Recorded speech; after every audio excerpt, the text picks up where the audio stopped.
Blissful morning உறவுகளுக்கு வணக்கம். நான் உங்கள் இயற்கை மற்றும் யோகா மருத்துவர் மீரா பேசுகிறேன். போன வீடியோவில் நாம் ஹோபோனோபோனோ யூஸ் பண்ணி எப்படி நம்ம மூட்டு வலிக்கான எனர்ஜி பிளாக்கேஜஸை கிளியர் பண்ணுறது அப்படின்னு பார்த்துருந்தோம். இந்த வீடியோவில் நாம் தண்ணியை யூஸ் பண்ணி எப்படி நம்ம எனர்ஜி பிளாக்கேஜஸை கிளியர் பண்ணுறதுன்றதை பார்க்கலாம். தண்ணிக்கு பார்த்திங்கன்னாங்க ஞாபக சக்தி இருக்குது. Water has memory. இதை டாக்டர் மசாரு இமாட்டோன்ற சயின்டிஸ்ட் எப்படி ப்ரூவ் பண்ணியிருக்காருன்னா, தண்ணியில் நம்மளுடைய எண்ணங்களை பாசிட்டிவாக பதிய வைக்கிறப்போ அன்பு, பொறுமை, நம்பிக்கை, இந்த மாதிரி லவ், பீஸ், ஹாப்பினஸ் இப்படி பாசிட்டிவாக நம்ம சொல்லி அதை நம்ம இன்டென்ஷனலாக சார்ஜ் பண்ணிவிட்டு அதை ஃப்ரீஸ் பண்ணி பார்த்திங்கன்னா அதோட கிறிஸ்டல்ஸ் எல்லாமே ரொம்ப அழகாக சிமெட்ரிக்கலாக ஃபார்ம் ஆகிருக்கு. இதுவே தண்ணியில் நம்ம கோபம், வெறுப்பு, பழிவாங்கிற உணர்ச்சி, நம்மளுடைய குற்ற உணர்ச்சி, இந்த மாதிரி நெகட்டிவ் இமோஷன்ஸை நம்ம பதிய வச்சு அந்த தண்ணியை அதோட நம்ம மாலிக்யூல்ஸை அதை நம்ம கிறிஸ்டல்ஸை பார்த்தோன்னா ரொம்ப ஏசிமெட்ரிக்கலாக அலங்கோலமாக உருவாகிருக்குங்க. இதை அவங்க ப்ரூவ் பண்ணியே காட்டியிருக்காங்க. அப்போது நம்மளுடைய ஒவ்வொரு எண்ணமும், ஒவ்வொரு வார்த்தையும், ஒவ்வொரு இமோஷனும் ஒரு ஃப்ரீக்வன்சியை கேரி பண்ணுது.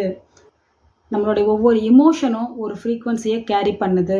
எப்போது நீங்கள் அந்த தண்ணியில் நேரடியாக பார்த்து அந்த எண்ணத்தை, அந்த இமோஷனை, அந்த வார்த்தையை பதிய வைக்கிறீங்களோ அப்போது தண்ணியை நீங்கள் அந்த ஃப்ரீக்வன்சியால் சார்ஜ் பண்ணுறீங்க.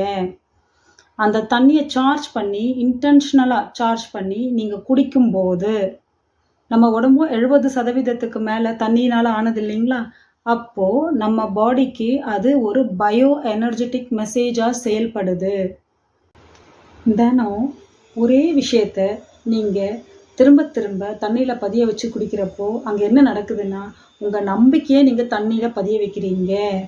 உங்கள் நம்பிக்கையை தண்ணியில் பதிய வச்சு நீங்கள் உங்கள் உடம்புல அதை ஒரு மெசேஜாக, பயோ எனர்ஜெட்டிக் மெசேஜாக கொடுக்குறீங்க. தினம் உங்களுக்கு எப்படி இருந்திருக்கும்? மூட்டு வலி இருந்தப்போ நீங்கள் என்ன நினச்சிருப்பீங்க?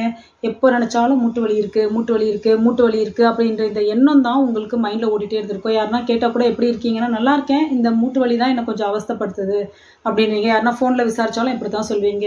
இதே நீங்கள் மனசில் யோசிச்சுட்டு இருந்திருப்பீங்க. இப்போ நீங்கள் கான்ஷியஸாக அது குணமாகுது அப்படின்ற அந்த பாசிட்டிவ் நம்பிக்கையை நீங்கள் சொல்லும்போது நீங்கள் உங்களுடைய அந்த வலி இருக்குன்ற பதிவை எடுத்துட்டு அது குணமாகிட்டு இருக்குன்ற பதிவை நீங்கள் உள்ளே அனுப்புகிறீங்க.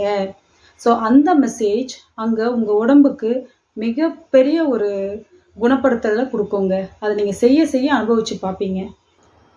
இது கேட்கவே ஒரே பிரமிப்பாக இருக்குல்ல. இவ்வளோ சிம்பிளாக தெரிகிற விஷயம், நம்மளால் நம்ப முடியாத ஒரு விஷயம், ஒரு மிராக்கிள், ஒரு அற்புதத்தையே நிகழ்த்துதுங்க.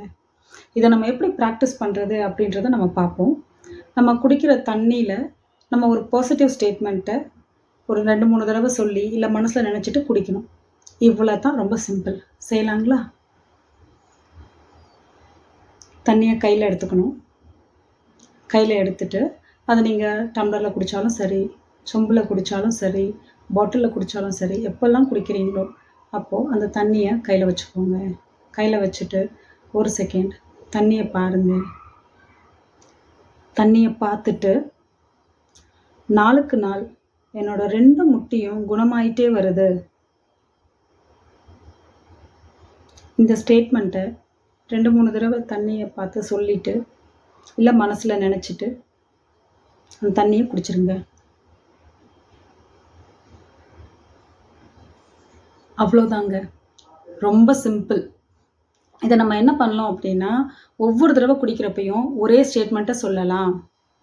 இல்லைன்னா ஒவ்வொரு தடவையும் அதுக்கு ரிலேட்டடாக மாற்றி மாற்றி சொல்லலாம். இதில் ஒரு சூட்சுமம் இருக்குங்க. இந்த பாசிட்டிவ் ஸ்டேட்மெண்ட் எப்படி இருக்கணும்னா, சின்னதாக இருக்கணும், நிகழ்காலத்தில் இருக்கணும், அதில் நெகட்டிவான வார்த்தைகள் வரக்கூடாது. சின்னதாக இருக்கணும்னா இப்போ நம்ம சொன்ன மாதிரி, சரிங்களா? நாளுக்கு நாள் என்னுடைய 2 முட்டியும் குணமாயிட்டே வருது. சின்னதாக இருக்கா?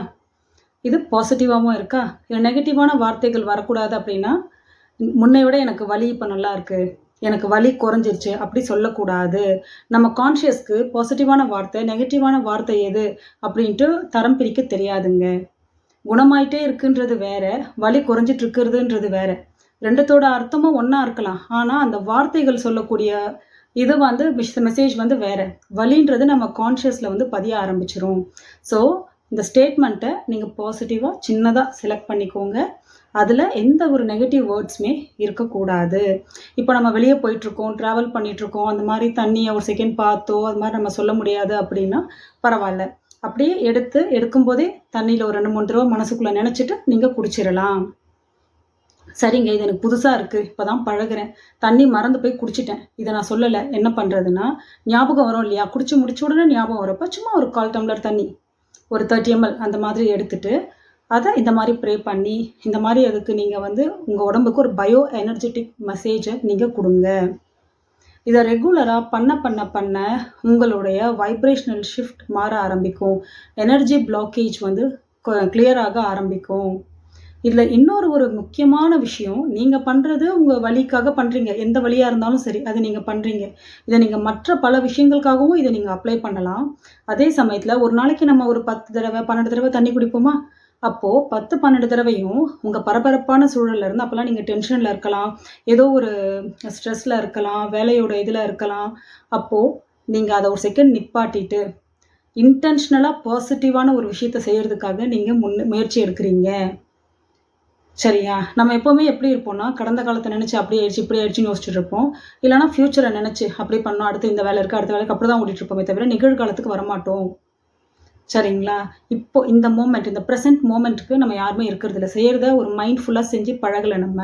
அப்போது நீங்கள் எல்லா வேலைகளையும் விட்டுட்டு ஒரு 10-12 தடவை ஒரு நாளைக்கு இன்டென்ஷனலாக பாசிட்டிவான ஒரு விஷயத்தை நீங்கள் செய்கிறதுக்கு முயற்சி எடுக்கிறப்போ, ஆட்டோமேட்டிக்காக உங்கள் கான்ஷியஸ்க்கு நெகட்டிவிட்டிக்குள்ளே இருந்தாலும் அதை கிளியர் பண்ணி நான் பாசிட்டிவாக வர முடியும் அப்படின்றத நீங்கள் சொல்கிறீங்க. உங்களுடைய செயலால் உங்கள் கான்ஷியஸ்க்கு உணர்த்துறீங்க. இது உங்களுடைய எனர்ஜி பிளாக்கேஜஸை கிளியர் பண்ணுறது மட்டும் இல்லாமல், நீங்கள் லோ ஃப்ரீக்வன்சியில் இருக்கீங்கன்னா அதை ஹை ஃப்ரீக்வன்சிக்கு போக போக போக மாற ஆரம்பிக்கும். இது உங்களுடைய உடலில் இருக்க மூட்டு வலி மட்டும் இல்லாமல் மற்ற எல்லா விஷயங்கள்லையுமே தெரிய ஆரம்பிக்குங்க. செஞ்சு பார்த்துட்டு எப்படி இருக்குன்னு சொல்லுங்கள். நன்றி, வணக்கம்.